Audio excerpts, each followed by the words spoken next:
हर्षित landmark, सपनों का घर जैसा आप चाहते हैं हम बनाते हैं। 1, 2 एवं 3 BHK ready position flats. Call 9827321321।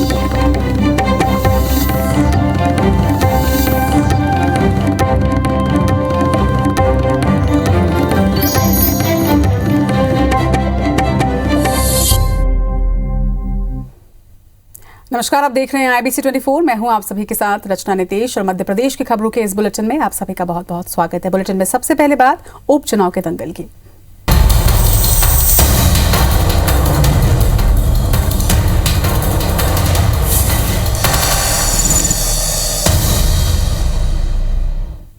उपचुनाव में सीएम शिवराज सिंह चौहान का धुआंधार प्रचार जारी है। सीएम शिवराज सिंह ने आज पृथ्वीपुर विधानसभा क्षेत्र के दिगौड़ा में बीजेपी प्रत्याशी के पक्ष में चुनावी सभा को संबोधित किया। इस दौरान उन्होंने सरकार की योजनाओं और कामकाज का बखान भी किया। वहीं सीएम शिवराज सिंह चौहान ने कहा कि बीजेपी सरकार ने हर वर्ग के लिए काम किया, जबकि कांग्रेस की सरकार ने कई जन कल्याणकारी योजनाओं को बंद कर दिया है। सीएम शिवराज सिंह कांग्रेस नेताओं पर भी जमकर बरसे। उन्होंने ये भी बताया कि वो कल सुबह 11:30 बजे किसानों के खाते में 1,500 करोड़ रुपए की राशि ट्रांसफर करेंगे। बता दें कि सीएम शिवराज सिंह चौहान आज पृथ्वीपुर विधानसभा क्षेत्र के गरार का खिराक में रात्रि विश्राम करेंगे। इस दौरान वो ग्रामीणों से संवाद भी करेंगे। हमारी आत्मा किसानों के लिए धड़कती है। कमलनाथ दादा तो भूल गए और जैसे मुख्यमंत्री बने कंबल ओढ़ के वल्लभ भवन में ही सो गए। कमलनाथ दादा, मेरी बहनों ने तुम्हारा क्या बिगाड़ा था रे? तुमने मेरी बहनों के मुंह से लड़ुआ ही छीन लिए। लड़ुआ के पैसे ही बंद, अब चिंता मत करना। अब फिर भैया आ गया है, लड़ुआ के पैसा फिर के चालू। बदलाव का चुनाव है, बदल दो पृथ्वीपुर विधानसभा क्षेत्र की जनता की किस्मत। आपके हाथ में कमल के फूल पे बटन दबा के। खंडवा लोकसभा उपचुनाव में प्रचार का रंग गहराता जा रहा है। बीजेपी ने प्रचार में पूरी ताकत झोंक दी है और इसी के तहत बीजेपी महासचिव कैलाश विजयवर्गीय और बीजेपी सचिव पंकजा मुंडे ने बुरहानपुर के खुकनार समेत करीब 6 गांवों में जनसंपर्क किया। इसके साथ ही सभा को भी संबोधित किया। इस दौरान दोनों नेताओं ने बीजेपी प्रत्याशी ज्ञानेश्वर पाटिल के समर्थन में वोट मांगे। सभा को संबोधित करते हुए कैलाश ने कहा कि हमने तो देश को प्रधानमंत्री दिया था, लेकिन नरेंद्र मोदी अब देश के सबसे बड़े जननेता बन चुके हैं। उन्होंने कहा कि जम्मू कश्मीर से धारा 370 हटाने के बाद वहां आतंकवाद खत्म नहीं हुआ है। केंद्र में तुम्हारी सरकार नहीं, प्रदेश में तुम्हारी सरकार नहीं। जब सरकार थी तब भी तुमने कुछ नहीं किया। कुछ किया क्या? इधर विकास हुआ था? कांग्रेस की सरकार थी जब विकास हुआ था क्या? दिग्विजय सिंह जी जब मुख्यमंत्री थे उस समय बिजली कितने घंटे आती थी अपने यहाँ? आती नहीं थी। बताइए, अब पता नहीं अब आपको जरूरत पड़ती है क्या? अब बिजली आ रही है कि नहीं आ रही? बीजेपी चुनाव प्रबंध समिति के संयोजक नगरीय प्रशासन मंत्री भूपेंद्र सिंह के नेतृत्व में बीजेपी के प्रतिनिधि मंडल ने पृथ्वीपुर और जोबट से कांग्रेस प्रत्याशियों के चुनाव आयोग से शिकायत की है। भूपेंद्र सिंह ने यह आरोप लगाया है कि जोबट में कांग्रेस प्रत्याशी की आपराधिक पृष्ठभूमि है। जोबट में कांग्रेस प्रत्याशी मतदाताओं को पैसा, शराब बांटने के साथ ही उन्हें धमका भी रहे हैं। वहीं पृथ्वीपुर में भी कांग्रेस प्रत्याशी के परिवार की आपराधिक पृष्ठभूमि है। वहां भी कांग्रेस प्रत्याशी लोगों को शराब और पैसा बांट रहा है। पृथ्वीपुर में एक प्रत्याशी की पोलिंग बूथ पर ही हत्या की वारदात हो चुकी है। वहीं मुख्यमंत्री शिवराज सिंह चौहान और प्रदेश बीजेपी अध्यक्ष वीडी शर्मा के भजन गाते हुए वीडियो से छेड़छाड़ करने का भी आरोप भूपेंद्र सिंह ने कांग्रेस पर लगाया।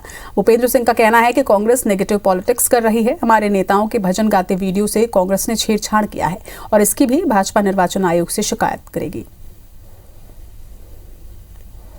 जोबट और पृथ्वीपुर, जोबट में जैसा हम लोगों ने पूर्व में भी लिखित में दिया है कि वहाँ जो प्रत्याशी हैं उनकी आपराधिक पृष्ठभूमि है और लगातार वहाँ पर शराब बांटने का काम, पैसा बांटने का काम और लोगों को धमकी देने का काम वहाँ पर प्रत्याशी के द्वारा किया जा रहा है।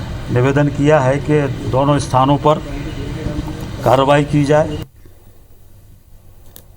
जोबट उपचुनाव में कांग्रेस को एक और झटका लगा है। दरअसल जिले में आदिवासी भील समाज के बड़े संगठन भील सेना संगठन ने उपचुनाव में बीजेपी को समर्थन देने की घोषणा कर दी है।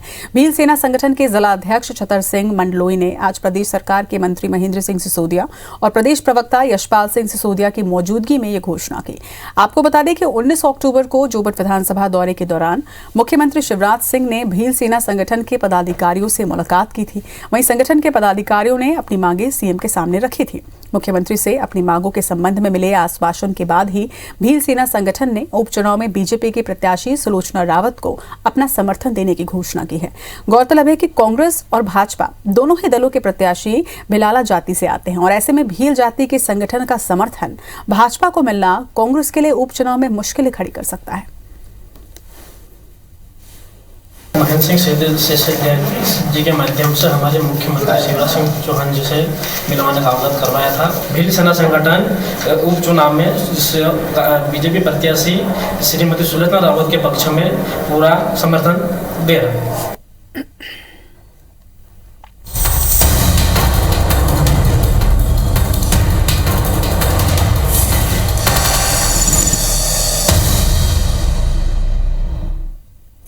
बढ़ती महंगाई और बढ़ते पेट्रोल डीजल की कीमतों को लेकर मध्य प्रदेश बीजेपी अध्यक्ष वीडी शर्मा ने कहा कि महंगाई को रोकने के लिए ही पीएम मोदी आत्मनिर्भर भारत बना रहे हैं। उन्होंने कहा कि पेट्रोल डीजल के दाम अंतर्राष्ट्रीय स्तर पर तय होते हैं, लेकिन पेट्रोल डीजल का अल्टरनेट एथेनॉल भी आ चुका है।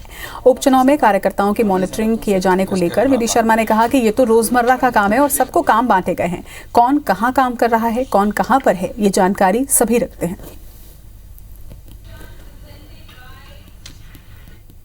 और जहां तक पेट्रोल डीजल की बात है तो भारत के इतिहास में पहली बार किसी ने विचार नहीं किया था कि इस देश के अंदर पेट्रोल डीजल अंतर्राष्ट्रीय कीमतों के आधार पर बढ़ती हैं, अंतर्राष्ट्रीय परिस्थितियों के आधार पर बढ़ती हैं। उनका अल्टरनेट क्या होगा? आत्मनिर्भर भारत में माननीय प्रधानमंत्री ने इथेनॉल का अल्टरनेट देकर के काम प्रारंभ हो गया है। ये तो संगठन का सिस्टम है हमारा अपना। आज हम कहां पर हैं, क्या स्थिति है, हमारे सभी कार्यकर्ता काम पे लगे हैं। हम तो बूथ पर काम कर रहे हैं। बीजेपी के आधार स्तंभ रही राजमाता विजया राजे सिंधिया की जयंती इन दिनों ग्वालियर चंबल अंचल में चर्चा का विषय बनी हुई है। पहले ज्योतिरादित्य सिंधिया ने 12 अक्टूबर को राजमाता की जयंती को भव्य रूप से मनाया, तो अब 24 अक्टूबर को सिंधिया की बुआ यानी कि यशोधरा राजे सिंधिया हिंदू तिथि के हिसाब से राजमाता की जयंती को मनाने जा रही हैं। वहीं एक महीने में 2 बार जयंती मनाने को लेकर कांग्रेस तंज कस रही है। आखिर क्या है ये पूरा मामला, देखिए एक रिपोर्ट। ये नजारा है 12 अक्टूबर का, जब ज्योतिरादित्य सिंधिया ने अपनी दादी राजमाता विजया राजे सिंधिया की 102वीं जयंती भव्य रूप से मनाई थी। इसमें सिंधिया के समर्थक और शिवराज सरकार के 9 मंत्रियों ने उपस्थिति दर्ज कराई थी। लेकिन अब यशोधरा राजे सिंधिया 24 अक्टूबर को हिंदू तिथि के हिसाब से राजमाता की जयंती मनाने जा रही है। यानी सिंधिया परिवार राजमाता की जयंती को एक महीने में 2 अलग अलग तिथि में मना रहा है, साथ ही शक्ति प्रदर्शन कर रहा है, जिसे लेकर राजनीतिक मायने निकाले जा रहे हैं। तो वहीं कांग्रेस बुआ भतीजे के इस कदम पर तंज कस रही है और कह रही है कि राजमाता की विरासत को संभालने के लिए बुआ और भतीजे की लड़ाई सड़क पर आ गई है। पार्टी का संघर्ष मुझे लगता है कि अब परिवार में भी पहुंच गया है। जिस प्रकार से जो डेट होती है इसके अनुसार ज्योतिरादित्य सिंधिया जी ने राजमाता की जो पुण्यतिथि का कार्यक्रम रखा, अब तिथि के अनुसार उन्हीं की बुआ जी यशोधरा जी कार्यक्रम रखने जा रही है। तो इससे स्पष्ट रूप से पारिवारिक मनमुटाव और मैं तो कहूंगा कि विरासत की जो जंग है वो सामने देखने को आ रही है। 24 अक्टूबर के कार्यक्रम में केंद्रीय कृषि मंत्री नरेंद्र सिंह तोमर को यशोधरा राजे सिंधिया ने आमंत्रण भेजा है। उन्होंने स्वीकृति भी दे दी है। खास बात यह भी है कि चंबल की बीजेपी में ज्योतिरादित्य सिंधिया और नरेंद्र सिंह तोमर को प्रतिद्वंदी के तौर पर देखा जाता रहा है। इतना ही नहीं, राजस्थान की पूर्व मुख्यमंत्री वसुंधरा राजे सिंधिया भी कार्यक्रम में मौजूद रहने वाली हैं। वहीं बीजेपी के सांसद विवेक शेजवलकर का कहना है कि यशोधरा राजे करवा चौथ के दिन राजमाता को पहले से याद करती आ रही हैं, इसमें कुछ नया नहीं है। यशोधरा राजे जी तो हर बार ये जो करवा चौथ के दिन आती थी, वो यहाँ पर उनके माताश्री के समाधि के वहाँ पर कार्यक्रम होता था। वो हर साल से हो रहा है लगभग। वैसे याद कर रहे हैं तो उसमें कोई अलग से हो रहा है या कोई किसी के जवाब में हो रहा है, ये तो सोचना गलत है। वैसे कुल मिलाकर देखा जाए तो राजमाता विजयराजे सिंधिया का योगदान बीजेपी से लेकर जनसंघ की स्थापना में रहा है, जिसे लेकर समय समय पर सिंधिया परिवार के लोग भुनाते रहे हैं। खुद पीएम मोदी भी मध्य प्रदेश में जब लोकसभा और विधानसभा चुनाव में प्रचार के लिए आए थे, उस समय हर चुनावी सभा में राजमाता का जिक्र किया करते थे। ऐसे में ज्योतिरादित्य सिंधिया को लगातार बीजेपी में हाइट मिल रही है और कहीं न कहीं यशोधरा राजे सिंधिया साइड लाइन हो रही है। ऐसे में कहीं न कहीं यशोधरा राजे सिंधिया खुद की अहमियत को बताने की कोशिश में लग गई है। अब देखना होगा कि सिंधिया परिवार में विरासत को अपनाने की खींचतान कहां तक जाती है। नासिर गौरी, IBC 24, ग्वालियर। मध्य प्रदेश में होने वाले 3 विधानसभा और 1 लोकसभा सीट पर उपचुनाव के ठीक पहले कांग्रेस ने किसानों को साधने की तैयारी कर ली है। नरसिंहपुर जिले के गारलवाड़ा में मतदान के ठीक 2 दिन पहले 28 अक्टूबर को किसान महापंचायत का आयोजन किया जाएगा, जिसमें किसान नेता राकेश टिकैत भी मौजूद रहेंगे। मध्य प्रदेश किसान कांग्रेस के प्रदेश उपाध्यक्ष फिरोज सिद्दीकी ने यह बताया कि किसान कांग्रेस प्रदेश के हर गाँव में केंद्र सरकार के 3 कृषि कानूनों के विरोध में घर घर जाने के लिए अभियान शुरू करेगी। साथ ही केंद्र और राज्य सरकार के किसान विरोधी नीतियों से किसानों को अवगत कराया जाएगा। इस किसान महापंचायत में कई राष्ट्रीय स्तर के किसान नेता भी मौजूद रहेंगे, जिसमें कांग्रेस लखीमपुर कांड, MSP, खाद की कमी और नकली बीजों का मुद्दा भी उठाएगी। महापंचायत 28 तारीख को गाडरवाड़ा में आयोजित हो रही है और आदरणीय राकेश टिकैत जी आएंगे। कांग्रेस भी जो किसान कांग्रेस है वो जगह जगह जन चौपाल लगा रही है और जो हमारे समर्थित किसान हैं उन किसानों को भी हम लेके वहाँ 28 तारीख की महापंचायत में किसान कांग्रेस भी भागीदारी करेगी। भोपाल सांसद साध्वी प्रज्ञा सिंह ठाकुर के खिलाफ कांग्रेस ने अनोखा प्रदर्शन किया। कांग्रेस कार्यकर्ता साध्वी प्रज्ञा के बंगले पर पहुंचे और झाड़ फूंक की। कांग्रेस नेताओं ने आरोप लगाया कि साध्वी विकास कार्यों को छोड़कर सिर्फ विवादित और अनर्गल बयान देती हैं, जिससे कि ऐसा प्रतीत होता है कि साध्वी पर कोई भूत प्रेत का साया है और इसे हटाने के लिए विशेष पूजा विधि का आयोजन किया गया। कांग्रेस झाड़ फूंक के लिए काला कपड़ा, नींबू, चूड़ी, काली बिंदी और नीम की पत्ती के साथ ही सिंदूर लेकर पहुंचे हुए थे। प्रदर्शन के दौरान कांग्रेस नेताओं की पुलिस के साथ बहस भी हुई।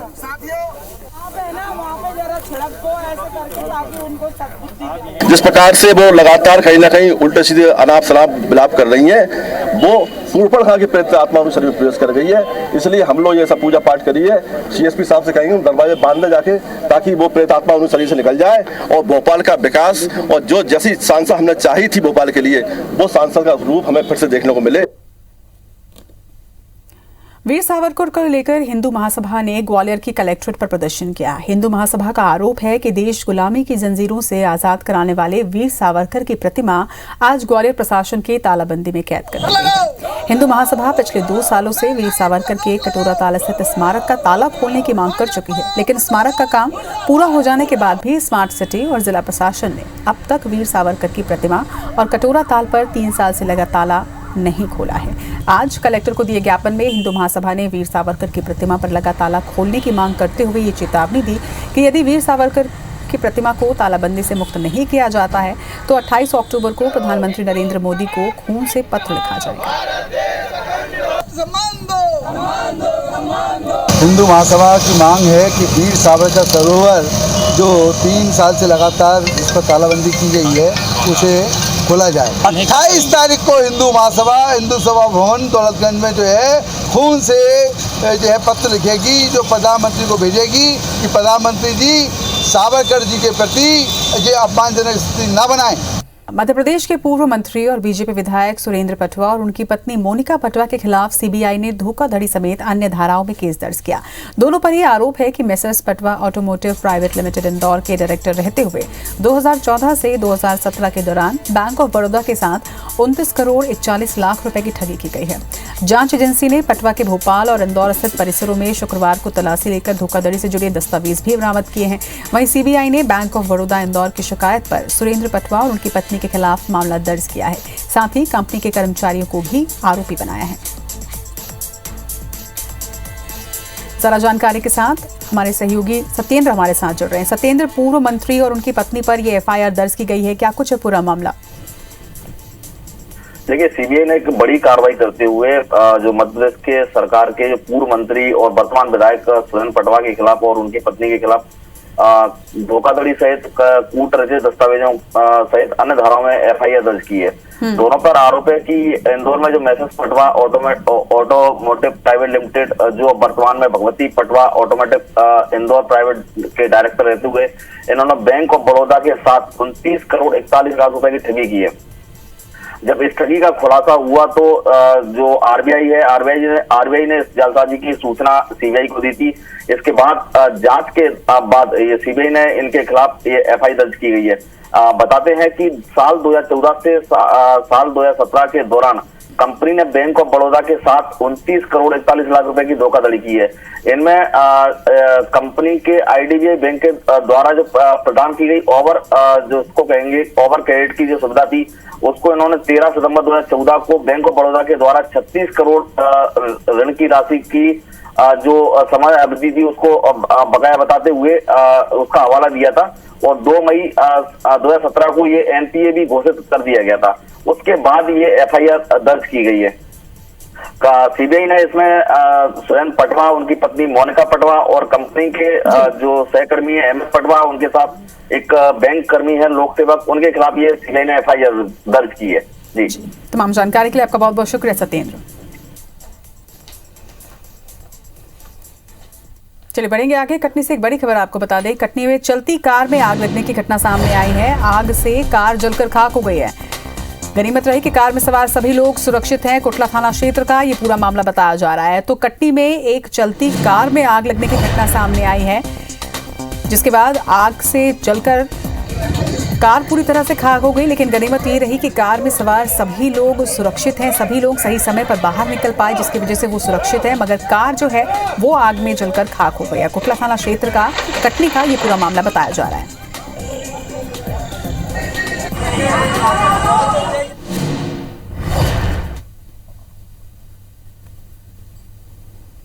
बढ़ेंगे आगे। शहरी महिलाओं को आत्मनिर्भर बनाने की दिशा में एमपी सरकार ने एक और कदम उठाया है। दरअसल भोपाल में नगरीय विकास एवं आवास विभाग मंत्री भूपेंद्र सिंह ने सोन चिरैया आजीविका उत्सव की शुरुआत की है। इसके जरिए स्व सहायता समूहों से जुड़ी महिलाओं के सामान की ब्रांडिंग और सेलिंग की जाएगी। समय समय पर आयोजन भी किए जाएंगे। बता दें कि प्रदेश के नगरीय निकायों में 35,000 स्व सहायता समूह हैं। इनसे जुड़ी करीब 2.5 लाख महिलाएं सजावटी सामान, जरदोजी सूट, गहने, जैविक उत्पाद, अगरबत्ती, अचार, बड़ी, पापड़, मसाले और खिलौने सहित अन्य सैकड़ों प्रकार के उत्पाद तैयार करते हैं। उन उत्पादों को बाजार दिलाने के लिए यह उत्सव आयोजित किया गया है। इसके साथ ही बैंकों से भी फाइनेंस के लिए इंतजाम की व्यवस्था की गई है।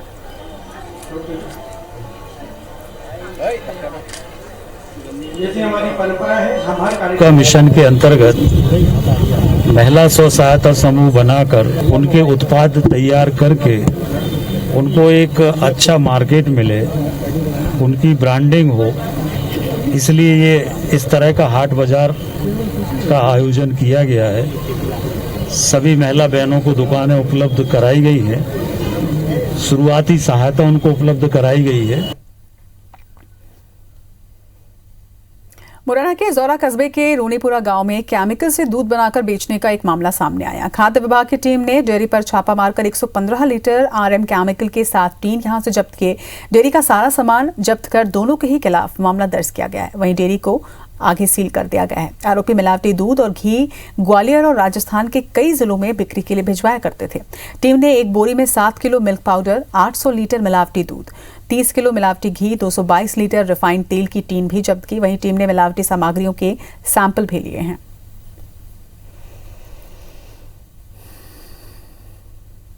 बहादुर सिंह यादव अपनी एक डेयरी चला रहा है, जो मावा मौके पे पहुंचे तो मावा वो पाया गया। पूछने पे उसने बताया कि मावा वो सेपरेटर दूध में रिफाइंड मिला करके मावा बनाते हैं, जो बाज़ार में 130 से 40 रुपये किलो बेच देते हैं।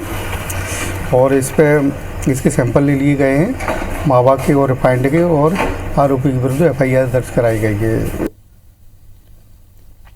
हाईकोर्ट की ग्वालियर खंडपीठ ने डाइस के इस्तेमाल यानी कि जज की तरह सुनवाई करने और कार्यपालक मजिस्ट्रेट लिखने को लेकर प्रशासनिक अफसरों को नोटिस जारी किया है। दरअसल कलेक्टर, एसडीएम, तहसीलदार और नायब तहसीलदार सहित संभागीय आयुक्त सुनवाई के लिए डायस इस्तेमाल करते हैं। ऐसे कक्षों के बाहर न्यायालय शब्द का प्रयोग करने और गाड़ियों पर कार्यपालक मजिस्ट्रेट लिखने के खिलाफ हाईकोर्ट की ग्वालियर खंडपीठ में एक जनहित याचिका दायर की गई थी, जिसकी सुनवाई करते हुए हाईकोर्ट ने इस तरह के शब्द इस्तेमाल करने पर मुख्य सचिव मध्य प्रदेश, प्रमुख सचिव राजस्व विभाग, प्रमुख सचिव परिवहन विभाग, ट्रांसपोर्ट कमिश्नर और अन्य अधिकारियों को नोटिस जारी किया है और 4 सप्ताह में जवाब भी मांगा है।